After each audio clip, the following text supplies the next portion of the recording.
nasceu a 19 de novembro de 1983, em Ponta Delgada. É educadora de infância e tem alternado o trabalho no jardim-escola, com atividades ligadas à dinamização de tempos livres. Participa em inúmeros seminários e ações de formação subordinados a temas tão variados como linguagem gestual, yoga e meditação para crianças. Organiza e coordena campos de férias destinados a crianças em risco. Estreou-se na escrita de livros infantis com o projeto Os Ciclos. Mariana Magalhães é uma jovem escritora portuguesa, nasceu desde novembro de 1971 em Lisboa. É educadora de infância e tem alternado o trabalho no jardim escola, com atividades ligadas à ação social. Participa em inúmeros seminários e cursos de formação subordinados a temas relacionados com crianças em risco. E organiza e coordena um centro de acolhimento destinado a menores sem família e retirados à família. A par adquire formação na área de expressão plástica, dramática e musical.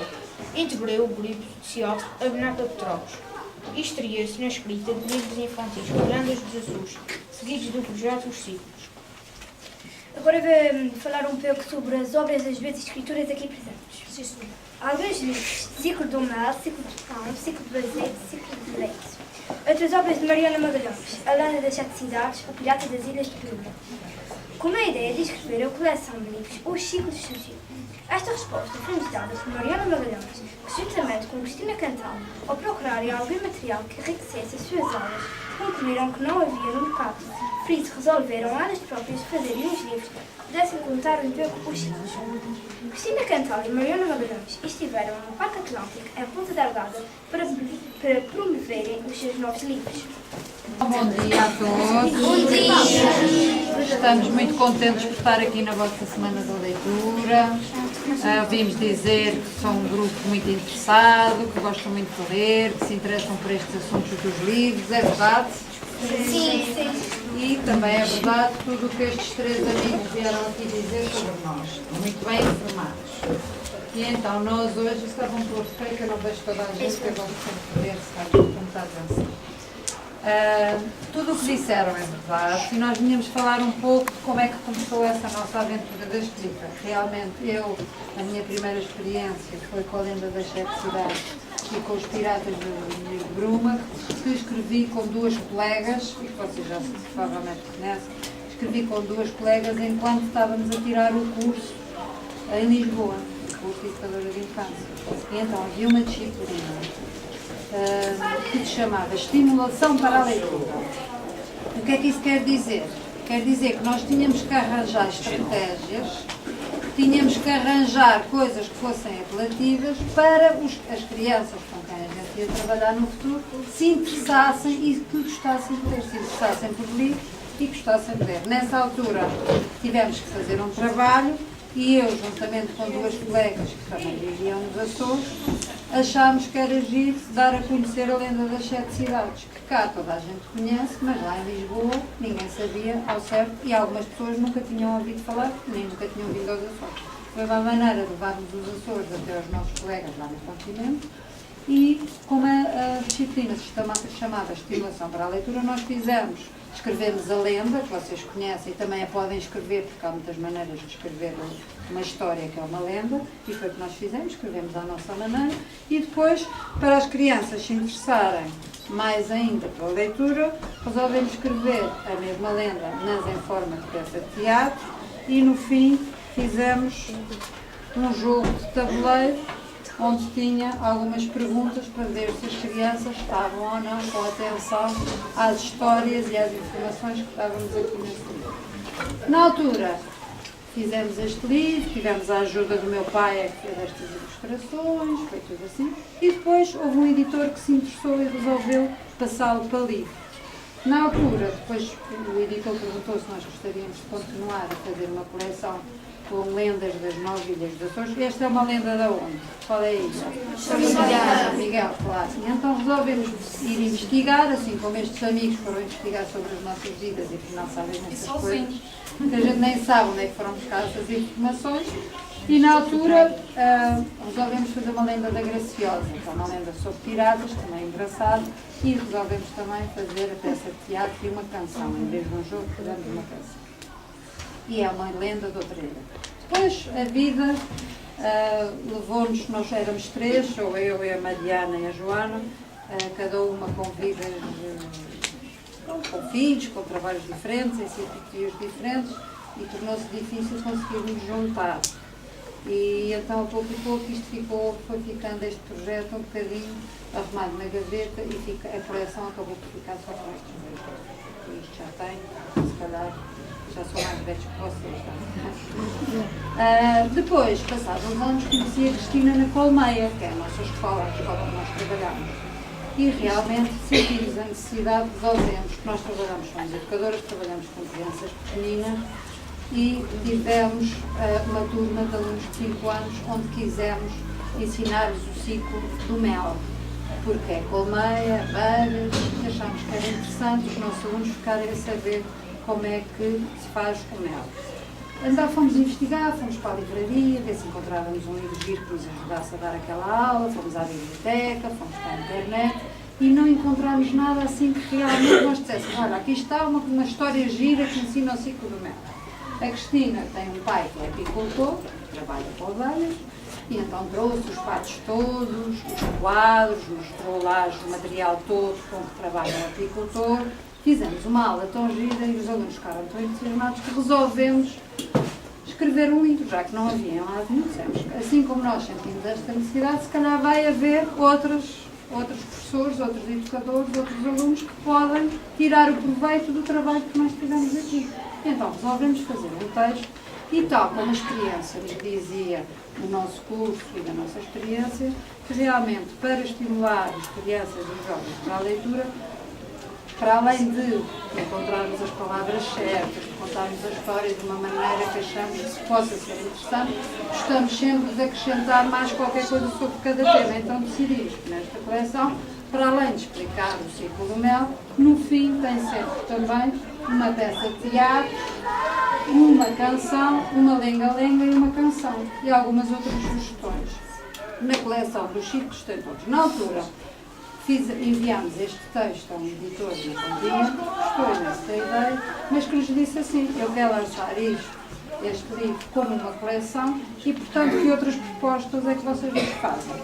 Claro que nós vivendo em São Miguel, sempre rodeadas de vaquinhas a cada esquina, resolvemos fazer logo o ciclo do leite e depois o ciclo do pão e o ciclo do azeite.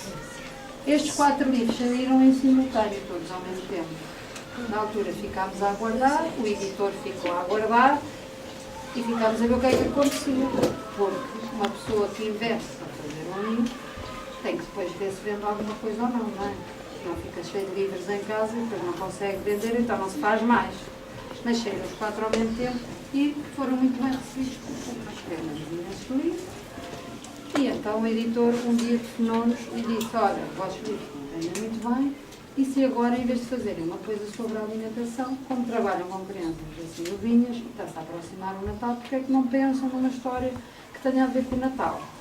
Nessa altura, como todos os nossos livros contam um ciclo, e há uma professora que sai numa visita de estudo para descobrir como é que se faz cada um destes alimentos, uma coisa de Natal, achámos que para ser uma visita de estudo, o ideal seria os alunos irem fazer uma visita de estudo à oficina do Pai Natal. Este é um livro um bocadinho mais infantil, mais da imaginação, os outros são mais sobre coisas sérias e sobre coisas que são verdadeiras. Aqui é mais a puxar à imaginação, mas torna-se uma visita de estudo, uma professora com o seu grupo de alunos, tem também uma lenga-lenga, uma peça de teatro, expressões e tudo isto, mas a visita de estudo é uma visita a uma oficina do Pai Natal. E assim ficou uma coleção com 5 livros, nós estávamos tão felizes, tão contentes, que estava a correr bem. E então o editor pediu-nos se nós continuávamos na alimentação. E nessa altura saiu o ciclo do ovo e o ciclo do arroz. Foram os 2 que saíram outra vez, também mais ou menos em simultâneo. E continuar, também está muito na moda, toda a gente fala na alimentação saudável, temos que comer menos bolos, temos que fazer uma alimentação variada. Portanto, fomos variando à medida que fomos descobrindo quais eram os alimentos que para nós fazia sentido. Depois começámos a ir às escolas. Não costumamos vir muito às escolas de segundo ciclo. Costumamos ir mais às escolas de primeiro ciclo. com meninos do pré-escolar e meninos do 1º ao 4º ano. E quando começámos a ir, e aliás foi numa escola cá em São Miguel, em Rato de Peixe, que fomos, e os alunos daquela escola só nos perguntámos, mas como é que as senhoras fizeram esses livros? Como é que fizeram? E nós achámos que era interessante fazermos um ciclo que explicasse como é que se faz um livro, com todo o processo. Aqui o processo era como é que se faz o mel, como é que se faz o leite, como é que se faz o pão, e aqui tornámos a sair dos alimentos. E fizemos então um livro em que explicámos como é que se faz um livro com todo o processo. Depois, se quiserem no fim, acharem que têm algum interesse, a gente pode contar esta história para vocês também ficarem a saber tudo sobre o ciclo do livro. Noutras idas às escolas do primeiro ciclo, há um ciclo que se dá no 3º ano. Vocês lembram-se do ciclo que deram no 3º ano? O ciclo da água. O ciclo da água. Então, quando começámos a ir a essas escolas, toda a gente nos pedia o ciclo da água, porque estavam a dar essa matéria na escola. E, portanto, surgiu depois a hipótese do ciclo da água. Depois foram surgindo, íamos tendo imensas sugestões de alunos, íamos tendo ideias, fomos fazendo várias propostas e como eu e a Cristina somos um bocado golosas e só tínhamos alimentação saudável e há um alimento que nós gostamos imensas duas, que não se pode comer todos os dias, mas que também tem algumas propriedades que faz bem ao cérebro, faz bem ao coração e então achámos que ia ser um sucesso e fizemos o ciclo do chocolate. E pronto, ficou completa a nossa coleção de livros. Depois, com 10 livros, de vários ciclos, e uma oficina do Pai Natal. Depois surgiu uma proposta de um editor cá de São Miguel, que já conheceu o nosso trabalho, e que pediu uma reunião connosco e disse-nos, olha, vocês têm estes livros, são tão engraçados, têm tido sucesso, nós acreditamos no vosso trabalho, não querem fazer uma proposta sobre uma coisa mais aqui regional, que tenha a ver com os Açores. E nós fomos pensar o que é que havemos de fazer agora. Regional, já tínhamos uns anos contado estas lendas, o que é que havia de ser. E então resolvemos escrever, iniciar uma coleção sobre heróis açorianos, pessoas que nós achássemos que eram válidas, que tinham levado o nome dos Açores mais longe e que nós podemos chamar de heróis. Então, o primeiro herói que nós resolvemos fazer, se calhar vocês não podem falar, vejam lá se conhecem este filme. O Gaspar Frutuoso foi um historiador que viveu há muitos anos nos Açores, no início, quando vieram para cá os primeiros povoadores, e que foi a primeira pessoa que escreveu sobre como é que era a vida naquela altura nas ilhas. Portanto, foi a primeira pessoa que escreveu a história das nossas ilhas. E nós achámos que este tinha que ser o número 1, porque foi uma pessoa que escreveu livros fantásticos e que muitos dos jovens, porque estes livros são para mais, pronto, até pode ser dos 5 aos 11, mais ou menos. Estes já são a partir dos 11. Já são com uma faixa etária mais parecida com a vossa e daqui para a frente. Estamos no 5º e 6º ano, é mais 5º, 6º ano, 7º ano. Este dá até aos 99, porque tem coisas que ensina sobre estes heróis, sobre a vida deles. Falam um bocadinho, faz uma biografia, que vocês sabem que é uma biografia, não sabem? Que é uma biografia. Quem é que quer explicar?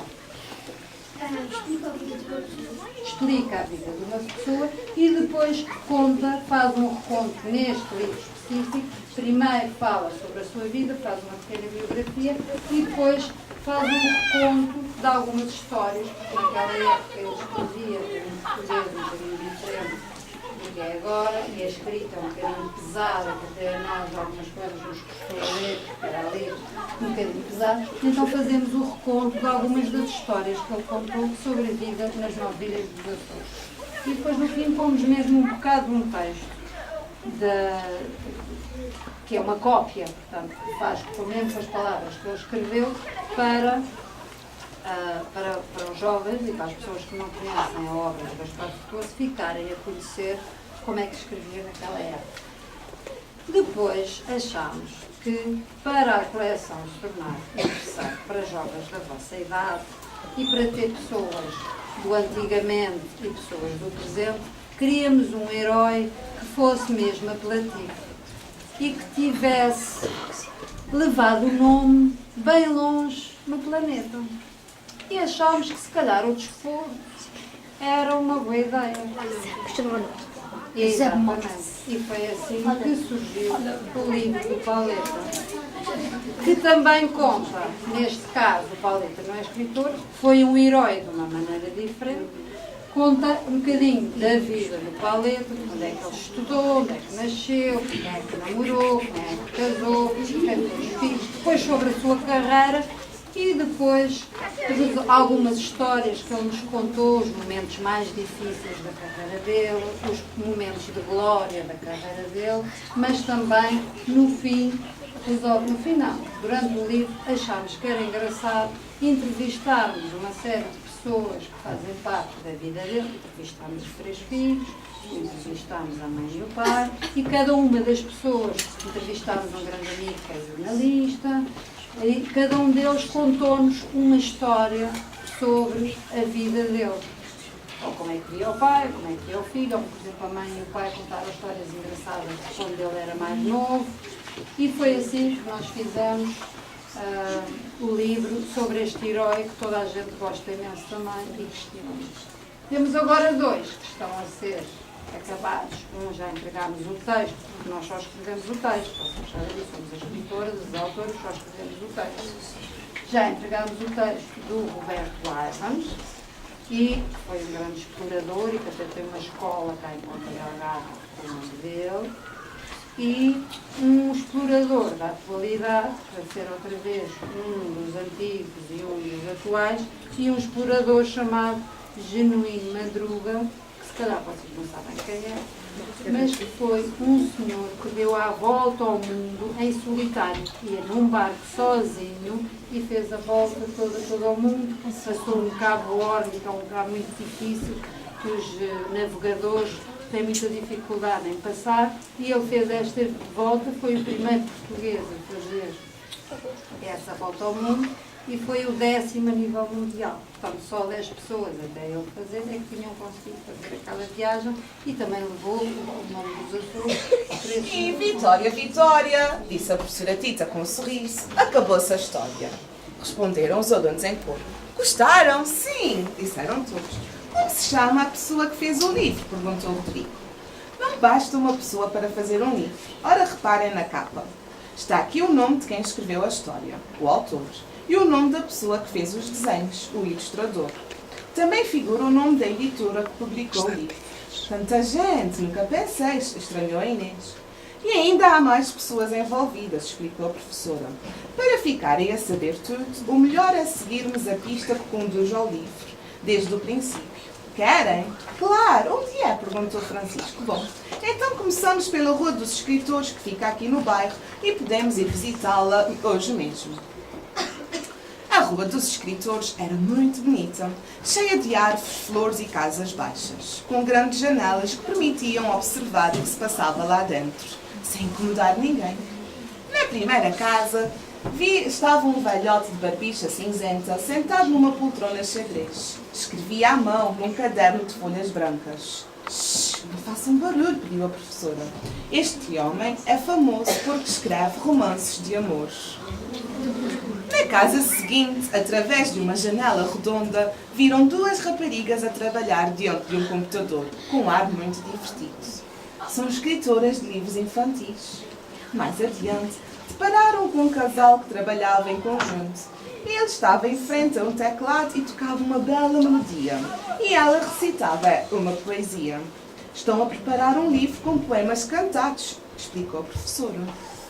Noutra casa viram mais um escritor, provavelmente autor de livros escolares, pois na sua secretária empilhavam-se manuais e muitas folhas com exercícios de matemática. Que maravilha, disse a Sofia. Quando for grande, quero morar aqui. Hei de ser romancista ou poeta. Também eu, responderam várias vozes com o mesmo entusiasmo. Fico contente por saber que a primeira etapa lhes agradou. Mas temos de continuar, por isso vou levá-los à editora. Venham que o meu amigo Pedro está à nossa espera. Um pouco adiante, a professora parou em frente de um edifício enorme. Pedro esperava-os à porta com um sorriso acolhedor. Olá, Olá, Tita! Olá, meninos! Sejam bem-vindos à nossa editora. Quando entraram, Pedro apresentou-se, apressou-se a explicar. Aqui na editora trabalha muita gente, telefonistas, secretárias, motoristas, senhoras da limpeza, e tudo o que fazem é importante. Mas venham conhecer a equipa que trabalha mais diretamente com os livros. Vou mostrar-vos o meu gabinete. O Pedro é o editor, explicou a professora Tita. Ele é que lê as histórias que os escritores lhe trazem para ver se são boas e se podem ser publicadas. O Pedro assinou que sim e propôs. Para perceberem tudo melhor, vamos fazer de conta que vocês escreveram um texto e que vieram cá mostrar. Querem? Boa ideia. Então faz de conta que já li, gostei muito e decidi publicar. E depois, interrompeu a Joana, depois temos que decidir em conjunto quem vai fazer os desenhos para o vosso livro, ou seja, escolher o ilustrador. Eu não conheço nenhum, como é que posso decidir? Indagou a Leonor. Para isso é que nos reunimos. Vou mostrar-vos alguns trabalhos de vários ilustradores para escolherem o que mais gostarem. Ora, vejam estes desenhos. Os alunos observaram durante um momento vários desenhos magníficos. Era difícil de escolher, mas com a ajuda da professora Tita chegaram a um consenso. Então, de qual é que gostaram mais? Perguntou Pedro. Gostamos mais deste, mostrou a professora Tita. Que bem escolhido. Esse trabalho é de uma grande amiga minha. Vou já ligar-lhe para saber se podem ir visitar o estúdio onde ela trabalha. As crianças ficaram encantadas quando o Pedro lhes disse que no dia seguinte poderiam ir ao estúdio da Sandra. No dia seguinte, bem cedo pela manhã, entraram numa sala espaçosa e cheia de luz. Havia mesas muito grandes, chamadas estiradores, e computadores com ecrãs muito maiores do que os habituais. Também não faltavam pincéis, tintas, imensos desenhos espalhados pelas mesas e pendurados nas paredes. A ilustradora, que era simpaticíssima, foi-lhes explicando como se trabalhava naquele estúdio. Eu começo por ler os textos que o editor me manda e tenho de imaginar os desenhos de acordo com a história. Mas como consegue ter tanta imaginação? Perguntou a Ana Isabel. Nem sempre é fácil. Às vezes é preciso estudar, pois posso não saber como é uma máquina, ou um local, ou um animal que eu nunca vi. Nessas ocasiões tenho de pesquisar nos livros ou na internet. Isso leva algum tempo, disse o Vasco. Pois leva, mas fico bem preparada e então posso começar a desenhar nos estiradores. Depois passo o desenho para o computador e faço o acabamento nesta tela mágica que parece um tapete de rato, onde escrevo com esta caneta especial. Vejam aí no ecrã o que estou a pintar aqui. Uau, isto é mesmo espetacular. Não admira que os desenhos sejam sempre tão bonitos, disse a Beatriz. E o livro já está pronto? Perguntou o Martim. Está quase. Já juntei o texto à imagem. Agora vou enviar ao editor por mail. Na editora, além do Pedro, há uma colaboradora chamada Maria da Luz, que verifica se está tudo bem. Se estiver, o livro segue para a gráfica. Mais um sítio. Esses livros dão voltas e voltas, exclamou a Constança. Pois é, mas ainda nem sequer é um livro. Está só no computador. Passem na gráfica para verem os textos e imagens a transformarem-se em livros. De certeza que vão gostar. Antes de saírem, a Sandra ofereceu-lhes uns desenhos gigantes para eles pintarem na escola. Na gráfica viram várias máquinas diferentes, cada uma com a sua função. A primeira era enorme e muito barulhenta, de onde viram sair muito depressa as folhas já com os textos e imagens impressos. Algumas páginas eram a preto e branco, outras coloridas. Noutra zona da gráfica, viram uma máquina que dobrava as folhas e arrumava-as por ordem. Mais à frente, outra cosia as folhas umas às outras e colava-as à capa. Depois da cola secar, os livros eram encaixotados e enviados para o armazém da editora. Radiantes, voltaram à editora para verem os enormes armazéns onde se guardam os diferentes livros. Antes de serem enviados para as livrarias, o Pedro fez questão de lhes apresentar mais alguns elementos da sua equipa. Este é o Paulo, que ajuda a escolher a melhor maneira de apresentar os livros ao público, ou seja, é o diretor de marketing. Mas o Paulo mostra os livros a toda a gente? Perguntou o Mário. Não. Ele divulga os livros através dos jornais, da televisão, das revistas ou da internet. Assim as pessoas ficam a saber quais são as novidades e podem comprá-las se gostarem, explicou a professora.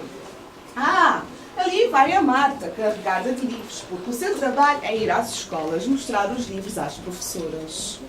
É engraçado, não é? Perguntou a professora. Agora, quando forem à livraria comprar um livro, já sabem que muita gente trabalhou para que ele esteja ali na montra ou na estante. É verdade, concordou o Jorge. Nunca tinha pensado nisso, disse a Maria. O Pedro ouviu-os satisfeito. Antes de se despedir, abriu um caixote e tirou de lá de dentro um livro de capa amarela. Agora que já sabem como se faz um livro, vou dizer-vos como se chamam as partes que constituem. A parte da frente do livro chama-se, e vocês agora vão me ajudar. A parte de trás? E aqui esta fininha que fica no meio? Lombada. E o conjunto de folhas que está por dentro? Miúdo. Chamamos miolo. Pronto, espero que tenham gostado da visita. Gostamos muito, obrigada. Como se portaram muito bem, quero que cada um de vocês escolha um livro diferente aqui da editora para organizarem uma biblioteca na vossa sala. Obrigada, Pedro. Esse é o melhor presente que se pode dar a quem adora ouvir histórias. E Vitória, acabou-se esta história. A sua mãe, Mariana Magalhães, teve alguma influência na sua decisão para essa escritura? Claro, desde que nasci que tive muito contacto com livros, com da escrita. Durante a minha vida toda contactei com muitos livros e interessei-me por isso. Claro que quando surgiu a ideia de escrevermos alguns livros, lhe perguntei a opinião, não é? Mas no caso dos ciclos, da coleção dos ciclos, foi mesmo uma necessidade sentida por nós. Claro que o nosso passado influencia sempre a nossa vida, não é? Com que idade é que começou a escrever? Assim, eu acho que comecei a escrever assim que aprendi a ler, como vocês, tinha que fazer composições, testes, responder a perguntas. Acho que nós somos todos um bocadinho de escritores. É a partir do momento em que começamos a ler e começamos a ter que puxar pela cabeça para escrever, tornamos automaticamente escritores, porque estamos a escrever. Estou a fazer academia.